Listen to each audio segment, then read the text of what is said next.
I hope you're as excited as I am about the 2024 growing season. Hi, friends. My name is Laura, and in this channel, I love to share all things homesteading, nutrient dense cooking, and natural living. If you're passionate about any of those, make sure you subscribe to my channel, grab a cup of tea, and let's grow together. Today, I want to show you how I make my own seed starting mix and start many of my seedlings for the season. I live in Michigan, Zone 6, and my last expected frost date is May 4. Today is February 11, so that's 12 weeks away, but it's definitely not too early to get started.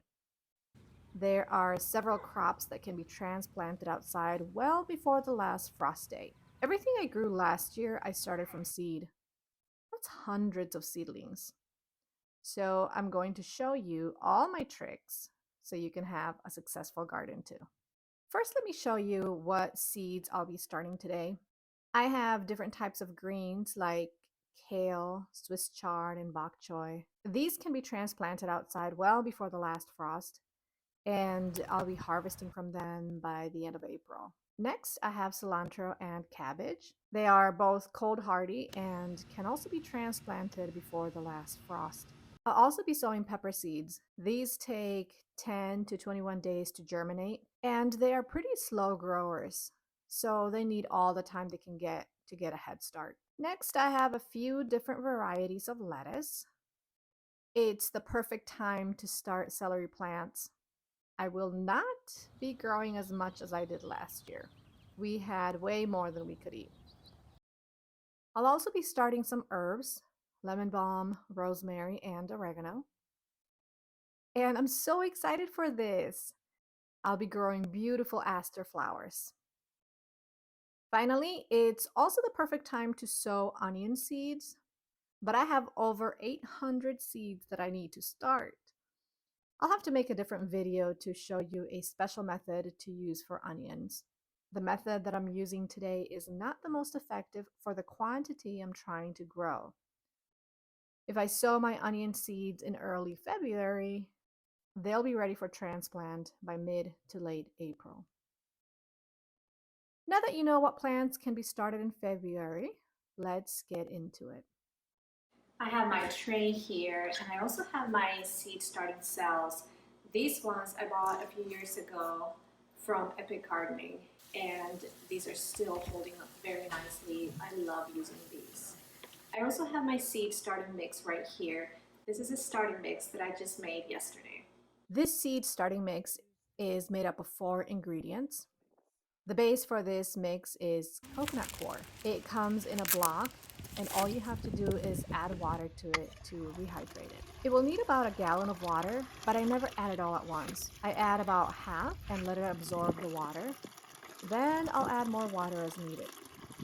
It needs to be moist, but not dripping wet when you squeeze it in your hand. I'm dividing this coconut coir into containers just to make it easier to mix my other ingredients. I didn't have a big enough container to mix it all together. It's important to note that coconut coir is not soil. It is organic matter, and it works great as a growing medium, but it doesn't contain the nutrients that a plant needs. To this, I'm adding 6 handfuls of vermiculite. Vermiculite is a mineral that is highly absorbent and is able to retain water and nutrients and make them available to a plant whenever it needs them. Vermiculite in itself doesn't contain any nutrients. Next, I'm adding 4 handfuls of perlite. This is a volcanic mineral that is also important because it improves aeration in the soil. The last ingredient I like to use is worm castings. Even though I have my own vermicompost system at home, I learned the hard way that when making a seed starting mix, it is always better to use store-bought. The seeds that make it into the worm bin might sprout and cause a lot of confusion. Here I added about 8 handfuls of worm castings in total. Some people say it's not necessary to add any nutrients such as worm castings in the starting mix, and that's true. The seeds will grow just fine at first because each seed has stored nutrients to keep a young plant alive for some time. However, after a while, you need to start feeding your plant, and that's when many people rely on liquid fertilizers. I personally don't want to mess with liquid fertilizers, so I like to add nutrients to the mix, and they are healthy until it's time to transplant them to the garden or to a bigger pot. And that's it. Once everything is mixed, it's ready to use. You want to make sure you push down a little bit on the soil, but not too much. You don't want it to be too compacted, but at the same time, you don't want it to be too loose either. So I'm just going to go ahead and fill all my trays.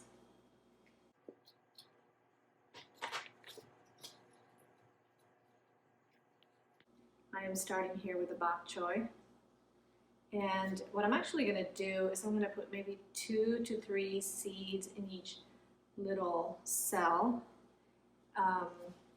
Partly because these seeds are maybe 2 or 3 years old, and I want to make sure I get something. And then if I get too many that germinate, that's okay. I'm just going to thin them out.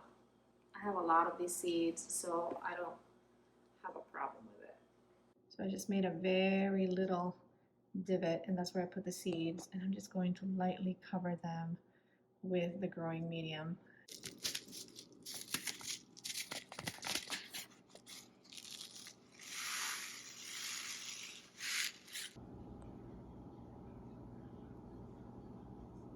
Yeah, I'm doing the same, about maybe 2 or 3 seeds. This will be my 3rd season with the same seed packet. So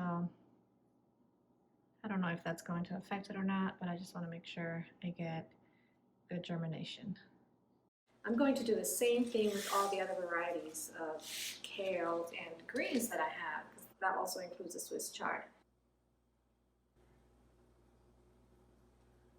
I'm going to follow that process for all of my seedlings, except for a few of them, and I want to show you what I'm going to do here with the celery. I told you that I did not want to grow as much as I did last year. And what I did last year is I just had one of these 6 cell packs, and I just sprinkled seeds on those. But this turned out to be too much, because in each one of the cells I had, I don't know, maybe about 20 to 30 little plants grow. And then when I up potted them, that means like when I took them out when they were very tiny seedlings and I put them into bigger pots, I had well over 100 plants of celery that obviously I couldn't even fit them in my garden. So I planted around 20 or so into my garden, actually maybe 30. And that was still too much for us. So this year I want no more than 10. So what I'm going to do is I'm just going to plant them in one cell.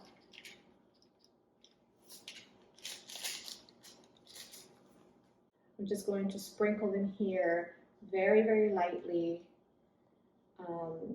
And then as they grow, later on, I'm going to separate them, and each little seedling is going to go into its own cell when I transplant them. Okay, and even though they are tiny, tiny little seedlings, I do want to make sure they get a little bit of soil to cover them. Okay, so that's going to be all I'm going to be planting for my celery. The 2 other types of seed that are going to be a little bit different are rosemary and oregano. These seeds actually don't like to be covered by soil. They need light in order to germinate. The rosemary seeds are actually not that tiny. Again, these are not new seeds. So I'm okay if I just overseed a little bit. If I have too many, I can either thin them out or I can separate them before I up-pot. So what I'm going to do is I'm just going to lightly press so that the seeds have good contact with the soil or the growing medium.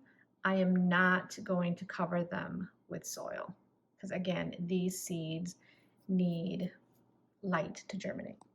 Oregano is the same situation. It needs light to germinate. So I'm going to do the exact same method that I did for the rosemary. The only difference is the oregano seeds are super tiny. They almost look like dust.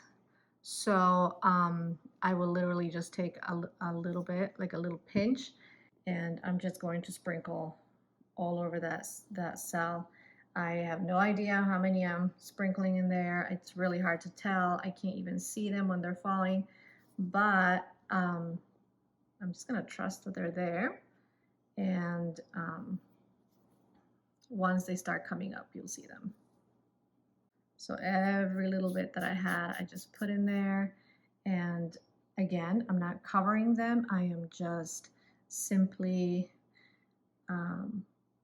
pressing on the soil just a little bit so that those tiny seeds have good contact with the soil. Those are some things to take into consideration when planting oregano and rosemary. Here's the tray with some of the seeds that I planted. I didn't get to finish planting all of them. I will do that once I'm done with the video. But what I will do when I'm done with these, I will keep them up here in our main living area where it's a little bit warmer. And once I start seeing them pop up through the soil, then I will take them downstairs to our shelf where we have grow lights. Some people will say that you need a heating mat. I have never used a heating mat and it's been just fine. Leaving them here in our living room, which on average is like 70 degrees, and they germinate just fine. Thank you so much for joining me today. And I hope you can tell me in the comments what you are getting ready to start this month. See you next time.